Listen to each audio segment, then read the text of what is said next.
needs to display something. So one thing that is coming out as a highlight here is display. Similarly, if we look at another term, input. Input means to take raw data. So therefore, these are what high-level language means. That is basically combination of English language with coding style. First and foremost, for your upcoming exam, the first important thing to know who invented Python and in which year. Please note that down. That is by Guido van Rossum and in the year 1991. Guido van Rossum in the year 1991. And what type of programming language is? It is object-oriented high-level programming language. Already explained to you.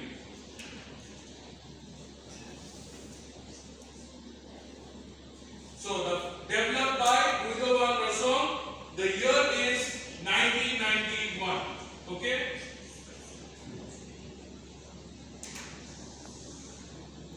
Now, Aryan, tell me, what do you understand by object-oriented programming language? What is object-oriented programming language according to you? Programming for something specific. Here it rather means, suppose, if we have a line of code written, okay? Today only we have done a program related to say average marks, or this one you all also did last class.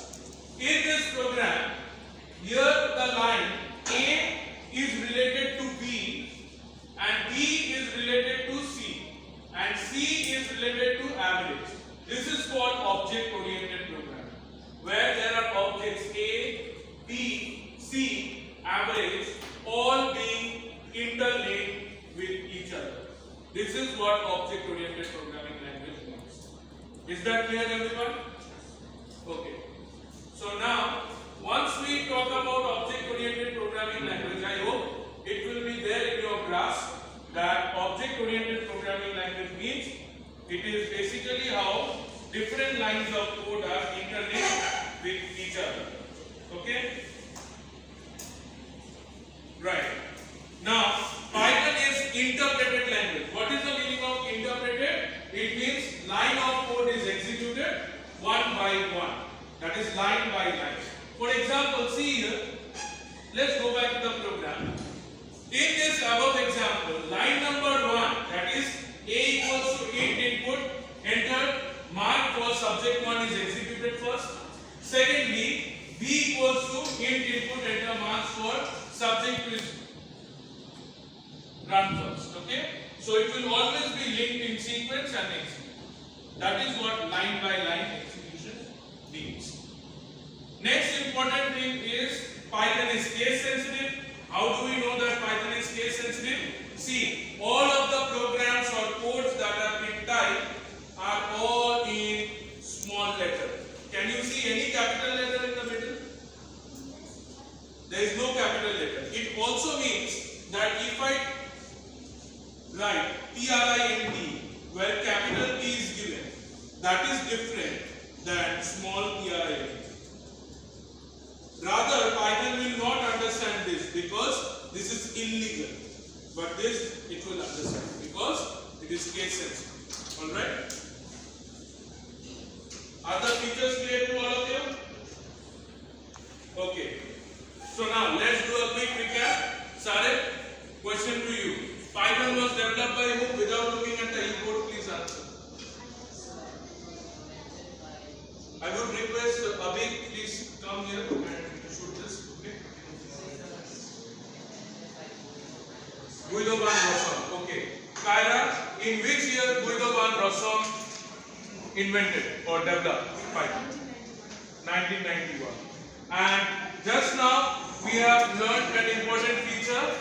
Disha, what is that important feature that I talked about? Python is what form of language? Question goes to her.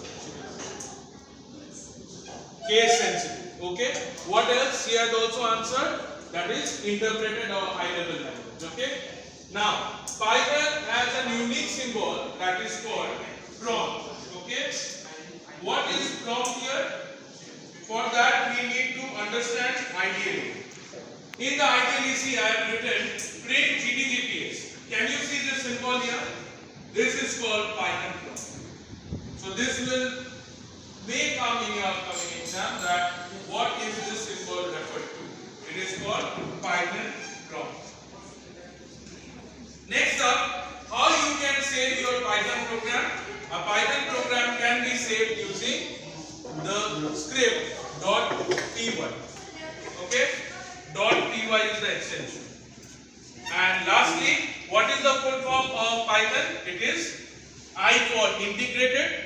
That is Python's main software. Ideally, the full form is I for integrated, D for development, L for learning, E for environment.